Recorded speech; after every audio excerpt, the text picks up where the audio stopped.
My father passed away from ALS back in 1982, and I took it upon myself to say, hey, I'm going to put my efforts towards ALS. Many golf tournaments, many fishing tournaments, many snowmobile rides, many walks. The money we've raised is, I think, a feather in everybody's cap. Kent was one of the founders of our chapter 25 years ago, and it was important to him to have presence here as his dad had ALS, and he really recognized the importance of services because they didn't have any. There was nowhere to go when his dad was living with ALS, so having a chapter here was really important to him. And without his dedication and will to create us, I'm not sure what would be available for people living with ALS. My father's biggest thing that he had, he's lost his voice, so we started up the Herbeck Sing program and got that going. And it has made a world of difference. And I've said from day one that we were going to have a big party in the Dome. No longer have a dome, but we've got a target field where Dave St. Peter and the twins have graciously said that as soon as we find a cure for this disease, we're having a heck of a party. So.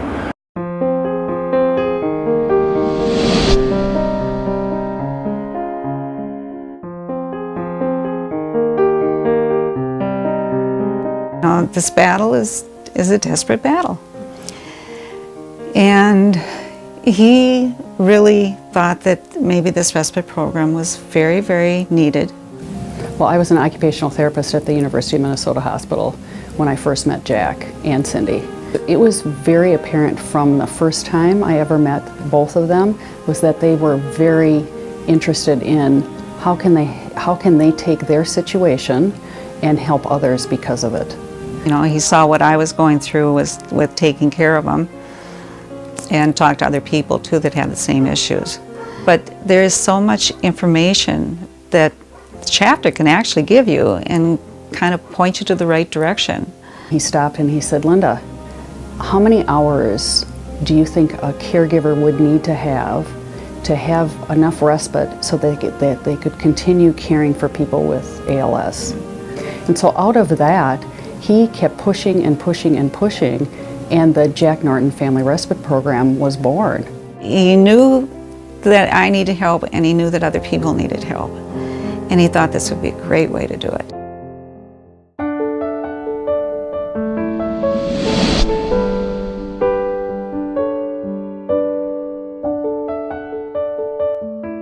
Dr. Sorensen has been a huge supporter of our chapter for many years.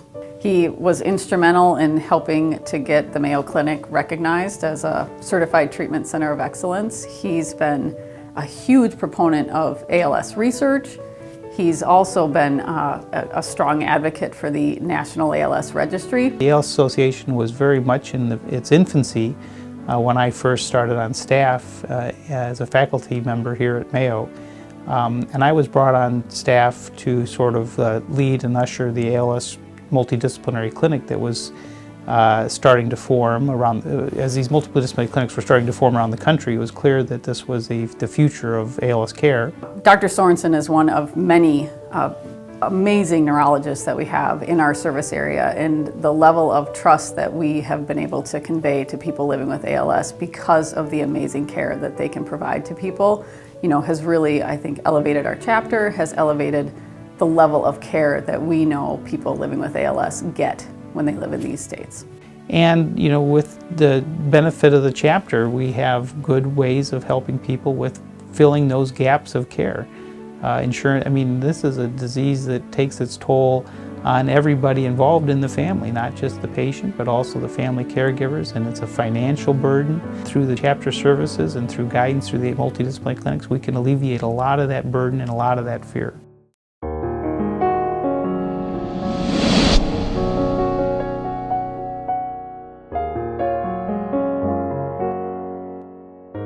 I think I first met David Colquist when I was probably 5. My dad had the disease. I know it was David's brother, I believe, who had the disease. And my dad was looking at starting his own charitable event. And so he wanted to reach out to someone who had kind of done work before to benefit the chapter, and he got in touch with David Colquist. You know, it was about having a brother get diagnosed with ALS, you know. Just wanted to get involved, tried to help out in any way we could. Had some friends that were very big into snowmobiling, you know, president of the Min USA, and wanted to take the circle tour around Lake Superior and raise some money for ALS. Happened to have some relations with Brian Flaherty in town that had restaurants that wanted to get involved and do something and really tie his name and his company to the event. And Brian kind of set the table by saying, hey, whatever we do, we're going to do right, we're going to do it the best, and it's going to be first class. And I really believe that's what our events are.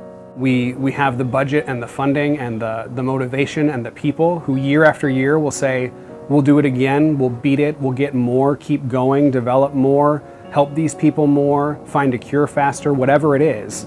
Colquist and his event is on the very cutting edge, they're on the very front of it, and I don't think that can be understated.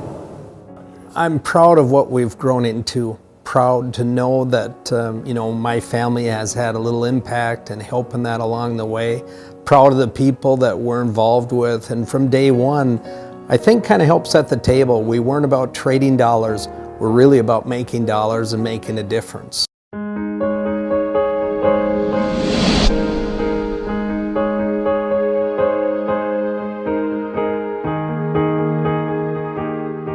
I started at the ALS Association in November of 1996. The chapter was relatively new, having been incorporated in 1993, so they didn't have a care services person or someone to manage the programs or to start new programs. So I was hired as the first care services staff person to administer any of the programs and services that the ALS Association had to offer. So Lisa is a very special person. People say that you don't really know what it's like to walk in somebody's shoes, but if there's anybody who comes really close to knowing what it's like to walk in the shoes of a family that is affected by ALS, it's probably Lisa Kronk. And she connects to people. She knows when it's the right time to just sit and listen, when it's the time to crack one of her unusual jokes, and when it's time to really give advice and empower and encourage people. And she does that in a way that I've never really seen in other people at that level. My inspiration for doing this work has been and always will be the individuals with ALS that I have been able to work with. I have the greatest respect for them, and the fact that they let me and us be a small part of their journey is just something truly remarkable, and that's my inspiration.